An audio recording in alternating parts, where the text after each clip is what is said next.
Hi, this is Jim Jordan for Citizens Legal Education, December 11th, 2020. And today I want to talk to you about a principle called consent of the governed. Consent of the governed is a founding principle of the American system of government, where basically the people have to agree to the laws that they're living under. Sounds simple enough, but in communist countries or fascist countries or dictatorships, they don't. Laws are passed by the emperor, the king, the dictator, the one-party parliament or legislative branch, and that's it. They have no say. In our system of government, the principle actually was that there was consent. All people had to consent. If you didn't consent, you did not have to live under that. You did not have to live under that society. You could just say, I'm not part of this. I'm not getting the benefits of that system. So in our system, it had to be unanimous consent. We consent to the laws that we're ruled by. Or why are we here? Why did we come out of a state of nature into a state where we give up some of our freedom for, basically for the government to basically protect our rights. Government would protect us from crime, from robbery, from contract disputes. Would have an objective party to a judicial system to resolve disputes. It wouldn't just be between me and Joe fighting over. We had to have a third party to decide the dispute. That's what government is for, okay, essentially. So in our system, in our government right now in Oregon, the state government I'll talk about, we have the governor writing laws, basically, since the spring on basically no legislative branch operating, no check on her. The courts are basically been a rubber stamp. They don't challenge her. And she's passing without providing even evidence, substantial evidence, scientific objective evidence that there is a state of emergency, that there is a pandemic taking place. So more and more people are saying enough already, enough of this. This is not the system of government that we have here. Our system of government has to be, according to the Constitution, a Republican form of government, which means that there are actually individual rights are protected and separation of powers. There has to be separate operational legislative branch, judicial branch, and executive branch. Right now we've merged the legislative branch into the executive branch, and we have a judicial branch which is not independent. At least the Supreme Court is basically, from my perspective, turning a blind eye to blatant violations of the state constitution. So when that happens, what is our choice? The owner of Melange Eatery said, I'm opening up. So I went to a restaurant there, had a great meal. I can recommend the restaurant. It's a vegetarian restaurant. I'm not a vegetarian, but I had a great meal. Thai rice, coconut, it was delicious. And basically, there were plenty of people there sitting down, eating, and we decided this is what I'm going to do. I want to support businesses that stand up for their rights. In our system, there is no real separation between natural rights, consent of the government, and property rights. Property rights were defined very broadly. They were defined as, yes, your physical property, like your business, your income, but also your property of your body, freedom to do with your body what you want, to take care of yourself the way you want to get a vaccine or not get a vaccine, to wear a mask or not wear a mask, to use supplements or not use supplements or whatever. Freedom to take care of your body as your property. Your mind, your beliefs, your speech is your property. Freedom to express yourself, freedom to present your points of view and not be censored, like many are right now.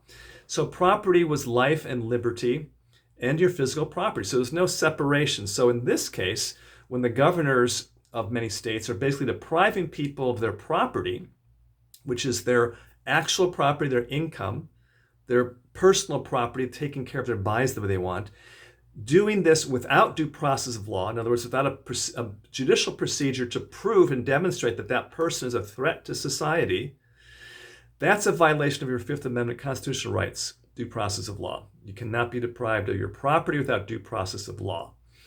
It's very basic. It's very obvious. A person, and you don't have to even be a lawyer to understand this, but somehow this is passing over our state Supreme Court in Oregon, And our governor and our legislative branch is sort of sitting quietly, abiding by it.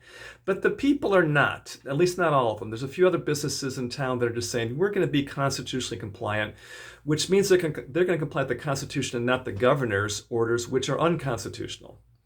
And by the way, it's not the courts that determine constitutionality, finally. It is every branch of government. It's the law enforcement, the sheriff, the legislative branch, the governor too, and the people, finally.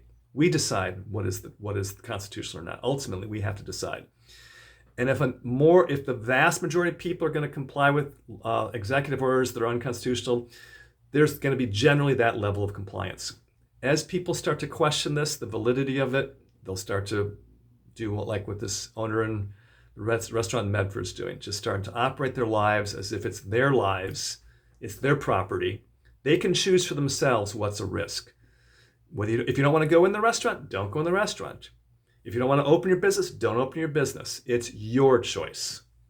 That's what consent of the governed means. It's a simple principle. It's overlooked. I mean, there's many principles of our system of government that are just not understood by the majority of people these days. But this one principle today I want to talk to you about is the consent of the governed. And it is beautiful. It is something, it distinguishes us from a dictatorship, okay, where we actually consent. How many of you are consenting to your children not being able to go to school without masks on? Is that what you want, actually? How many of you really want to go to stores where you have to wear masks? Or you work in a place, my dental office, okay, where everybody there has to wear masks and shields and everything. They are not consenting. I know, I talk to people all the time. Few of them actually like it and think it's a good idea. Few of them would vote for it if they had a vote, but they don't have a vote because their legislative branch is asleep, is spineless. Sorry to say that. I've talked to my representative. I don't see, there's very little courage going on there. There's actually no courage that I see going on there. Virtue signaling, no courage.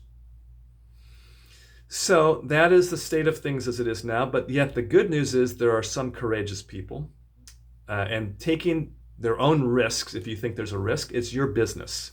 You don't have to do that. You can stay masked up and 6 feet away or 20 feet away or whatever you want to do. That's your business. But this is the principle of consent of the governed. If you consent, fine. If you don't have to apply, unless it can be proven that you are causing harm to another. So prove that. It is yet to be done. So that's our system of government, the way it's supposed to run. That's the way I learned it when I was studying law, and as I'm continuing to study law. And there's a book I'm going to recommend to all of you, which I think would be fantastic. America's Revolutionary Mind, C. Bradley Thompson, a professor at Clemson University, talking about these principles of natural law, consent of the governed, and many other principles, separation of powers, that are embedded in our political philosophy. So my recommendation to everyone, there's several things I can recommend, is read the Declaration of Independence, the United States Constitution, your state constitution, and the Federalist Papers. Start with that. Read that and become a citizen. Until then, you're just looking outside of yourself. Be a citizen and study. Read books like this. Take courses online, like Hillsdale College online courses for free.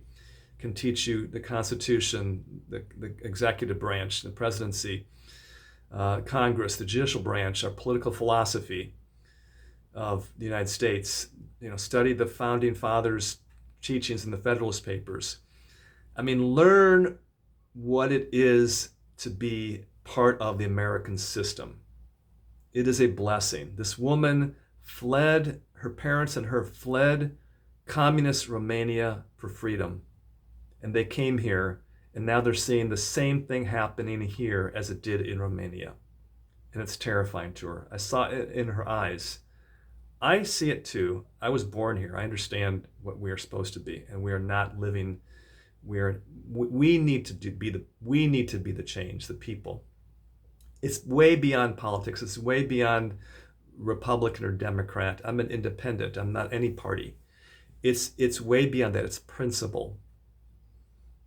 It's principle that counts. So my message today is, if you are not consenting, if you do not want these impositions on your freedom and your property and your rights and your body, then you have no obligation to comply with them, unless it can be proven that you are a risk to society.